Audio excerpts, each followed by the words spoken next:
राधा स्वामी जी। एक बार एक बुजुर्ग पति पत्नी थे। वह ब्यास कैंटीन में सेवा करते थे। हर भंडारे पर वह ब्यास जाते थे और मन लगाकर सेवा करते थे। वहीं से ही बुजुर्ग अंकल जी ने समोसे, पकोड़े, आलू पूड़ी, भटूरे छोले, गुलाब जामुन, जलेबी, दही बड़े सब वहीं से बनाना सीख कर आए थे। एक दिन बैठे बैठे उनके मन में ख्याल आया कि क्यों ना हम अब यहाँ भी अपने शहर में एक छोटी सी बाबा जी की कैंटीन खोल लें। तो उन्होंने अपनी पत्नी से सलाह की कि घर में बाहर की तरफ एक छोटा सा कमरा था, उसमें ही उन्होंने एक छोटी सी दुकान खोली और उसका नाम रख दिया बाबा जी की कैंटीन, जिसमें सारा सामान ब्यास के रेट पर ही मिलता था। सामान ब्यास के रेट की तरह सस्ता बेचते थे और उनके पास सारा दिन ग्राहकों की लाइनें लगी रहती थी। उन्होंने पहले एक दो लड़के रखे, फिर दो औरतें रखी। ऐसे करते करते उनके पास 10 लड़के और कुछ औरतें भी थी जो उनके साथ मिलकर काम करते थे। उनका रेट भी बाकी दुकानदारों के रेट से काफ़ी कम है, ताकि गरीब आदमी भी आराम से खा सकता था। बड़ी दुकानों वाले सोचते थे कि उनकी दुकान पर ऐसा क्या होता है जो इतनी बड़ी बड़ी लाइनें लगी होती हैं। उनकी दुकान पर सभी औरतें व लड़के सुबह से शाम तक काम करते थे और उनको दोपहर का लंगर भी वहीं पर मिलता था, ताकि उनको घर आने जाने में समय खराब न हो।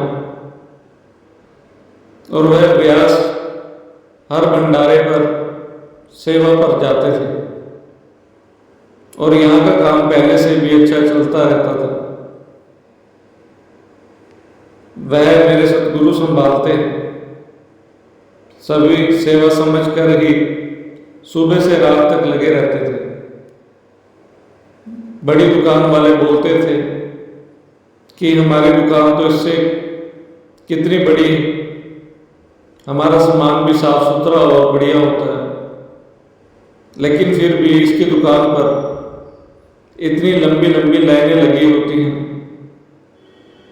एक दिन उन्होंने सलाह करके मीडिया वाले को बुला लिया और उसको उसकी दुकान पर भेज दिया कि जाओ तुम वहां से पता लगाओ कि ऐसा क्या है जो इनकी दुकान पर इतनी लाइन लगी होती है। एक दिन मीडिया वाला उनकी दुकान पर गए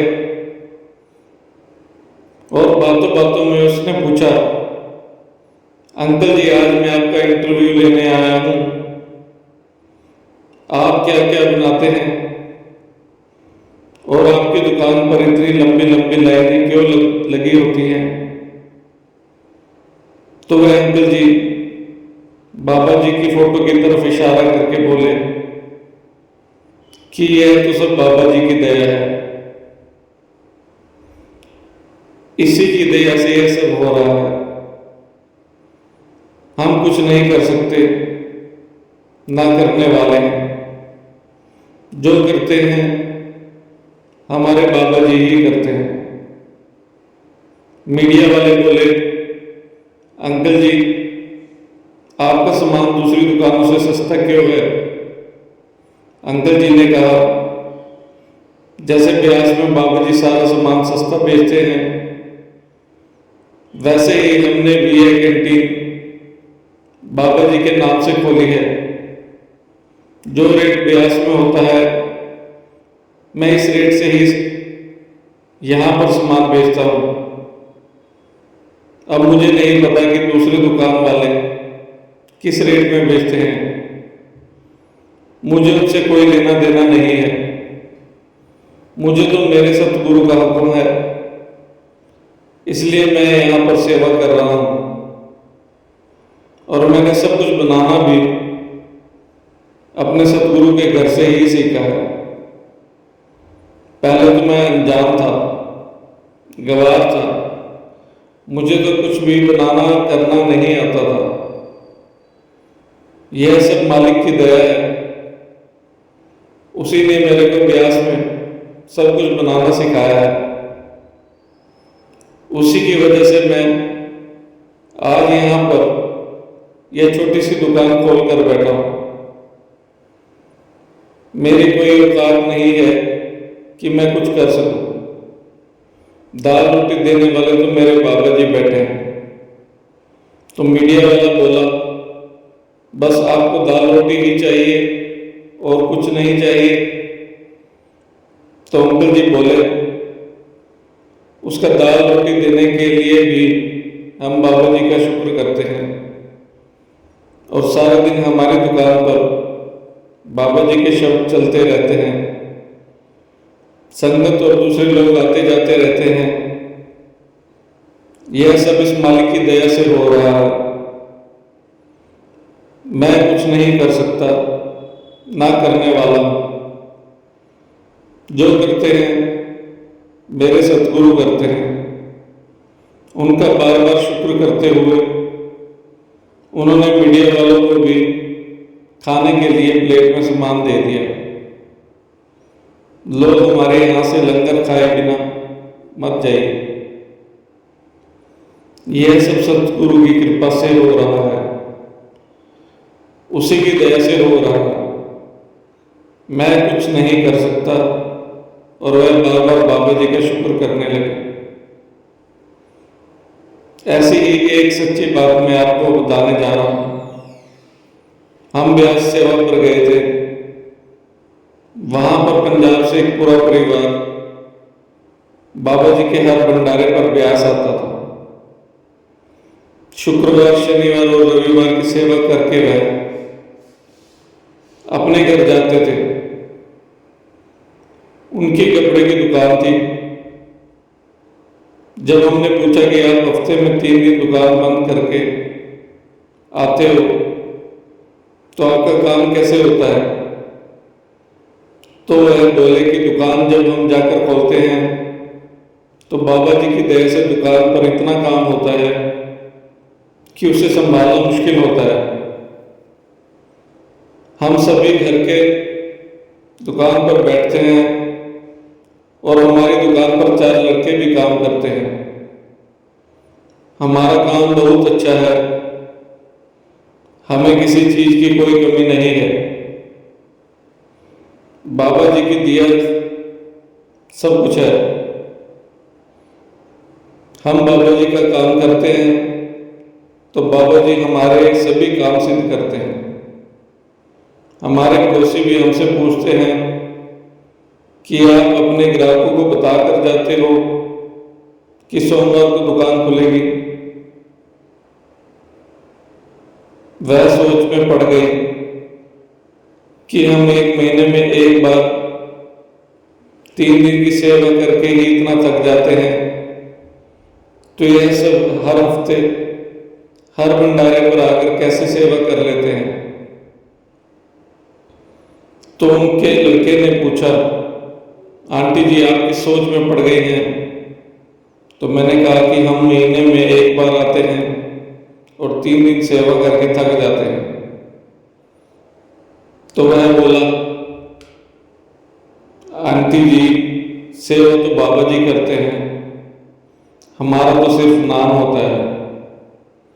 बाबा जी उंगली हिलाएं तो पूरा लंगर बन जाए। उनको इतने सेवादारों की क्या जरूरत है। लेकिन बाबा जी हमसे सेवा करवा कर हमारे कर्मों का बोझ कुछ कम करना चाहते हैं। उन बच्चों के मुख से ऐसी बातें सुनकर मैं हैरान रह गया। यह सब उस परिवार का बच्चों को बचपन से ही सेवा में लाना और मिलकर सेवा करना, यह बहुत अच्छी बात है। संगत जी, हमें अपने मालिक पर पूरा विश्वास रखना चाहिए, उनके हुक्म में रहना चाहिए। बाबा जी ने जो दिया है उसमें खुश रहना चाहिए और किसी भी बात की चिंता नहीं करनी चाहिए, क्योंकि जिसने हमारा हाथ पकड़ा है वह हर समय हमारे साथ है। इसलिए उसे अपने अंग संग समझकर सेवा में लगे रहना चाहिए। सत्संग घर में भी जाकर रोज सेवा करनी चाहिए, क्योंकि सत्संग घरों में सफाई की बहुत सेवा होती है। बाबा जी को सफाई बहुत पसंद है।